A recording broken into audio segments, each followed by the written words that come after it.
শুভেন্দুদা বলেছেন, শুভেন্দুদা এমন লোক যেখানে যে অসুবিধায় পড়েছে, যখন যা ঘটনা ঘটেছে সব জায়গাতেই উনি গেছেন।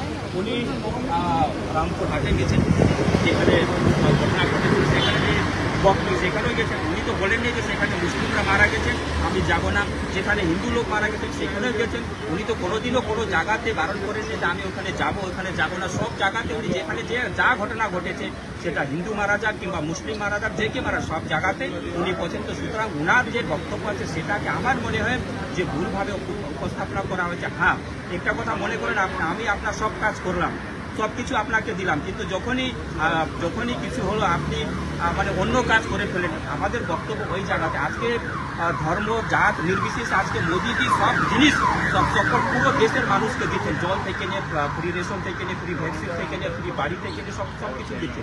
কিন্তু যখনই ভোট দিতে আসবে সেখানে আপনারা গিয়ে একটা বিশেষ সম্প্রদায়ের মানুষ হিন্দুদেরকে ভোট দিতে দেবে না।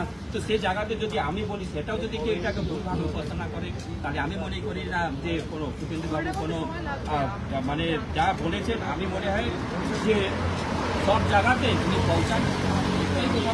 তার বক্তব্যকে দেখুন, আমি আবারও বলেছি, উনি যা বলেছেন ওনার বক্তব্যকে ভুলভাবে উপস্থাপনা করেছেন। উনি কোনো এমন জায়গা নেই বক্তব্যে উনি গেছেন যেখানে 12 জন মুসলিম মারা গেছে, যেখানে আমরা 38টা ভোট পেয়ে গেছি। মানে উনি তো যেতেনই না, আমরা কিন্তু সব বিধায়কের করে নিয়ে গেছিলেন। তারপর আরও যে এখানে অন্য ঘটনা বলে সব জায়গা বলে ওনার বক্তব্যকে ভুলভাবে উপস্থাপন করা ছিল রং ইন্টারপ্রিটেশন করে সেরকম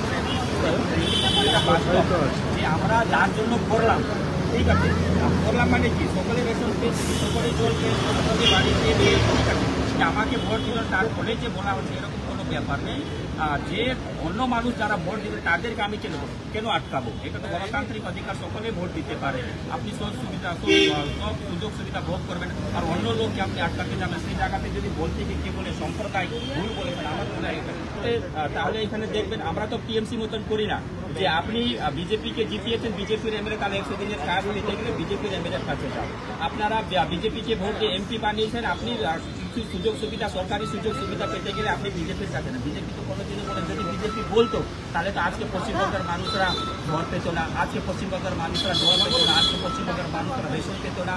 আজকে বিজেপি সবাইকে নিয়ে চলে বলে তো আজকে গরিব মানুষ পশ্চিমবঙ্গে, সেটা হিন্দু হোক, মুসলিম হোক, খ্রিস্টান হোক, সকলে সব কেন্দ্র সরকারের সুযোগ সুবিধা পাচ্ছে।